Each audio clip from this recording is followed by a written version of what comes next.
Telugu origin నుంచి తమిళనాడు వెళ్ళి అక్కడ స్థిరపడిన యాక్టర్స్ చాలా రేర్. అలాంటి వాళ్ళల్లో టాప్ ప్రయారిటీ ఇవ్వాల్సి వస్తే విశాల్కి ఇవ్వచ్చు. యాక్షన్ మూవీ జోనర్లో విశాల్ మూవీస్కి సపరేట్ సెట్ ఆఫ్ ఫ్యాన్ బేసే ఉంది.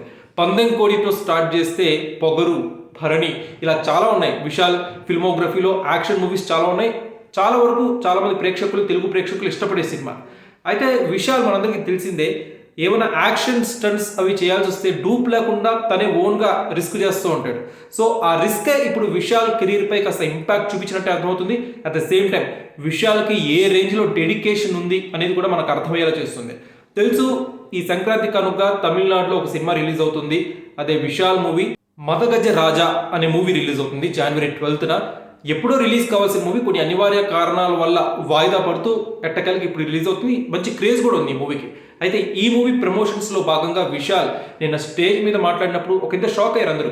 ఏంటి విశాల్ ఏంటి ఇట్లా అయిపోయాడు, ఇట్లా మాట్లాడుతున్నాడు ఏంటి, ఇంత వీక్గా అయిపోయాడు ఏంటి, అంత స్ట్రాంగ్గా యాక్షన్ స్టంట్స్ తను ఓన్గా చేసే వ్యక్తి ఇలా అయిపోయాడు ఏంటి అని చెప్పి చాలామంది ఫీల్ అయ్యారు తెలుగు ప్రేక్షకులు. అయితే వాళ్ళందరికీ క్లారిటీ ఏంటంటే, విశాల్ తను ఓన్గా స్టంట్స్ చేయడం వల్ల కొన్నిసార్లు తీవ్రంగా గాయపడ్డాడు. రీసెంట్లీ కూడా తన గాయపడిన అప్డేట్ ఒకటి ఎక్స్ వేదికగా విశాల్ ప్రేక్షకులతో పంచుకున్నాడు. అయితే ఆ గాయం తర్వాత తన ఆఫ్టర్ ఎఫెక్ట్స్ విశాల్ యొక్క శరీరంపై, ఆ నరాలపై, నర్వ్స్పై చాలా ఇంపాక్ట్ చూపించినట్టు అర్థమవుతుంది. అఫీషియల్గా ఇంకా కారణం ఏమీ చెప్పకపోయినప్పటికీ విశాల్ చేసిన స్టంట్స్ వల్లే ఇవాళ తను ఇంత బాధపడుతున్నాడు, ఇలా ఎఫెక్ట్ అయ్యాడని చెప్పి సోషల్ మీడియాలో ఒక టాక్ అయితే నడుస్తుంది. మేబీ తను చేసిన స్టంట్స్ వల్ల విశాల్ యొక్క నర్వ్స్ అవి కాస్త ఇంపాక్ట్కి గురై ఇప్పుడు ఇలా అయిపోయాడు. మేబీ దాని గురించి మెడికల్ ట్రీట్మెంట్ జరుగుతూ ఉండొచ్చు, మనకు తెలీదు. అఫీషియల్ న్యూస్ ఏం కాదు ఇది. కానీ సోషల్ మీడియాలో జరుగుతున్న టాక్ ఏంటంటే, due to those risky stunts Vishal ప్రస్తుతం ఇట్లా అయిపోయాడని చెప్పి ఒక చర్చ అయితే నడుస్తుంది సోషల్ మీడియాలో. అయితే మనం గమనించాల్సిన విషయం ఏంటంటే, ఒక సినిమా పూర్తి అయిపోయిన తర్వాత చాలా మంది ప్రమోషన్స్ చేయడానికి కూడా రారు.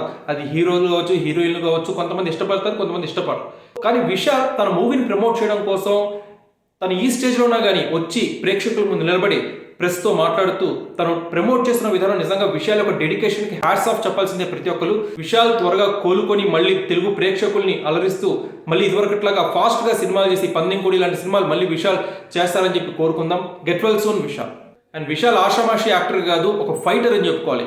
తమిళ ఫిల్మ్ ఇండస్ట్రీలో నడిగర్ సంఘం అని చెప్పి ఒకటి ఉంటుంది. ఆ నడిగర్ సంఘంలో జరుగుతున్న అవకతవకల్ని ఎత్తి చూపి తమిళనాడులో ఉన్న తమిళ ఫిల్మ్ ఇండస్ట్రీలో పాతుకుపోయిన ఒక పెద్ద తలకాయలనే విశాల్ ఫేస్ టు ఫేస్ ఎదుర్కొని వాళ్ళ మీద పోటీ చేసి విజయం సాధించాడు. దాని తర్వాత ప్రొడ్యూసర్ కౌన్సిల్స్ అతను పరిష్కరించింది, మళ్ళీ ఆ ఎన్నికల్లో నిలబడ్డాడు, విశాల్ విజయం సాధించాడు. ఒక రకంగా Vishal the real fighter. Tamil film ఇండస్ట్రీలో విశాల్ ఒక ఫైటర్ లాగా అన్నమాట. సో అలాంటి విశాల్ ఇలా వీక్ అయిపోవడం చాలా మంది అభిమానులకైతే రుచించలేదు. విశాల్ త్వరగా కోలుకోవాలని చెప్పి ప్రతి ఒక్క అభిమాని కూడా కోరుకుంటున్నారు.